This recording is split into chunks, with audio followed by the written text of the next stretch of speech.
একবারের এক ঘটনা, দুই প্রতিবেশী রাজ্যের মধ্যে যুদ্ধ শুরু হয়। আর যুদ্ধটি ক্রমাগতই ভয়ঙ্কর আকার ধারণ করে। আর যুদ্ধে প্রচুর সংখ্যক লোক ক্ষতবিক্ষত হয়।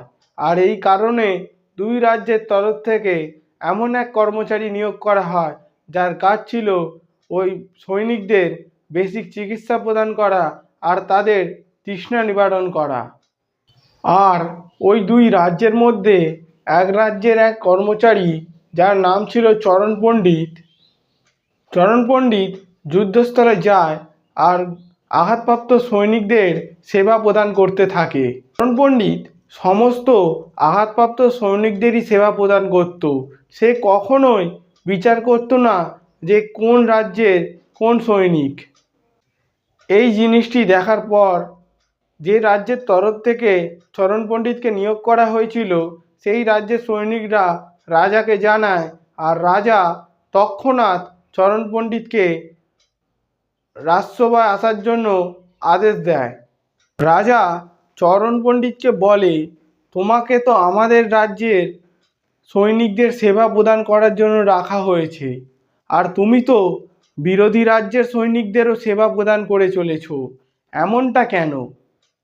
চরণ পণ্ডিত উত্তরে জানায়, আমার কর্মই হলো চিকিৎসা প্রদান করা, আর সে কোন রাজ্যের এটা কখনোই আমি বিচার করি না। আর চরণ পণ্ডিত রাজামশাইকে জানায় যে রাজামশাই, যখন দুই রাজ্যের সৈনিকই ক্ষতবিক্ষত হয়ে আমার কাছে চিকিৎসার জন্য আসে, তখন তারা চিৎকার করে বলে যে আমরা যুদ্ধ নয়, শান্তি চাই। আর তারা যুদ্ধ থামানোর চেষ্টা করে। আপনার কাছে আমার অনুরোধ রাজামশাই, আপনি যুদ্ধটা থামানোর জন্য চেষ্টা করুন। তখন রাজামশাই খুবই লজ্জিত হয় আর এই যুদ্ধ থামাবার জন্য বিরোধী রাজ্যের রাজাকে একটি চিঠি পাঠায়। আর বিরোধী দলের রাজাও এই ক্ষতবিক্ষত সৈনিকদের চেহারা দেখে তার চোখ দিয়ে অশ্রু ঝরে পড়ে আর খুবই লজ্জিত হয়।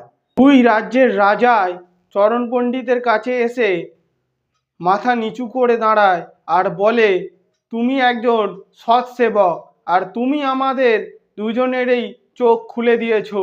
আমরা এই যুদ্ধ থামাবার জন্য আদেশ দিলাম। গল্পটি থেকে আমরা এটাই শিক্ষা গ্রহণ করতে পারি যে সেবা কখনোই নিজের বা অন্যের এটা ভেবে করা উচিত নয়। যে সেবায় পক্ষপাত করা হয় সেটা আর সেবা হয় না। সম্পূর্ণ মানবজাতিকে একই দৃষ্টিতে সেবা করাই হলো সৎ সেবা।